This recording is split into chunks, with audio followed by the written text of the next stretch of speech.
Hi all, welcome to footy arena. Brazilian ക്ലബ്ബായ Santos ഇപ്പോൾ football ആരാധകർക്കിടയിൽ ഏറ്റവും കൂടുതൽ ചർച്ച ചെയ്യപ്പെടുന്ന ക്ലബ്ബുകളിൽ ഒന്നായി മാറിയിട്ടുണ്ട്. അതിൻ്റെ കാരണം മറ്റൊന്നുമല്ല, നെയ്മർ ജൂനിയർ സാന്റോസിലേക്ക് തിരിച്ചെത്തിയിട്ടുണ്ട്. അദ്ദേഹം ട്രെയിനിങ് ആരംഭിക്കുകയും ചെയ്തിട്ടുണ്ട്. അധികം വൈകാതെ തന്നെ അദ്ദേഹത്തെ കളിക്കളത്തിൽ കാണാൻ കഴിയും എന്നാണ് എല്ലാവരും ഇപ്പോൾ പ്രതീക്ഷിക്കുന്നത്. ഏതായാലും സാന്റോസിന് മധ്യനിരയിലേക്ക് ഒരു മികച്ച താരത്തെ ഇപ്പോൾ ആവശ്യമുണ്ട്.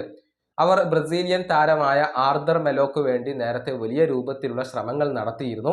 പക്ഷെ അദ്ദേഹത്തിന്റെ സാലറി വളരെയധികം ഉയർന്നതായിരുന്നു. പിന്നീട് അദ്ദേഹം യുവന്റസ് വിട്ടുകൊണ്ട് ജിറോണയിലേക്ക് പോവുകയും ചെയ്തു. അതോടുകൂടി ആർദർ മെലോയെ എത്തിക്കാൻ കഴിയില്ല എന്നുള്ളത് ഉറപ്പായി കഴിഞ്ഞു. ഇപ്പോൾ അവർ ഏറ്റവും കൂടുതൽ ലക്ഷ്യം വെക്കുന്നത് അർജന്റീൻ താരമായ ലിയാൻഡ്രോ പരേഡസിന് വേണ്ടിയാണ്. നിലവിൽ ഇറ്റാലിയൻ ക്ലബ്ബായ റോമക്ക് വേണ്ടിയാണ് അദ്ദേഹം കളിച്ചുകൊണ്ടിരിക്കുന്നത്. നേരത്തെ അദ്ദേഹത്തെ സമീപിച്ചിരുന്നു, പക്ഷേ പരേഡസ് ക്ലബ്ബ് വിട്ട് വരാൻ തയ്യാറായിരുന്നില്ല.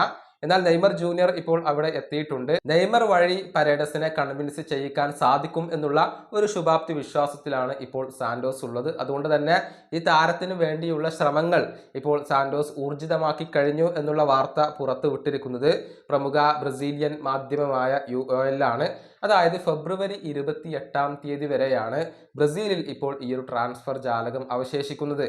അതിനു മുന്നേ ലിയാൻഡ്രോ പരേഡസിനെ കൊണ്ടുവരാനുള്ള പരമാവധി ശ്രമങ്ങൾ ഇവർ നടത്തും എന്നാണ് ഈ ബ്രസീലിയൻ മാധ്യമം ഇപ്പോൾ റിപ്പോർട്ട് ചെയ്തിട്ടുള്ളത്. പരേഡസിന്റെ ക്ലബ്ബുമായുള്ള കോൺട്രാക്ട് വരുന്ന സമ്മറിൽ അവസാനിക്കും. താരവുമായി പ്രീ കോൺട്രാക്റ്റിൽ ഏർപ്പെടാനുള്ള ഒരു ഓപ്ഷനൊക്കെ സാന്റോസിന് ലഭ്യമാണ്. പക്ഷേ ഈ ട്രാൻസ്ഫർ ജാലകത്തിൽ തന്നെ അദ്ദേഹത്തെ കൊണ്ടുവരിക എന്ന ലക്ഷ്യത്തോടു കൂടിയാണ് ഇപ്പോൾ സാന്റോസ് പ്രവർത്തിച്ചു കൊണ്ടിരിക്കുന്നത് എന്നാണ് അറിയാൻ സാധിക്കുന്നത്. ഈ വീഡിയോ അവസാനിപ്പിക്കുന്നു. അടുത്തൊരു വീഡിയോയുമായി കാണാം.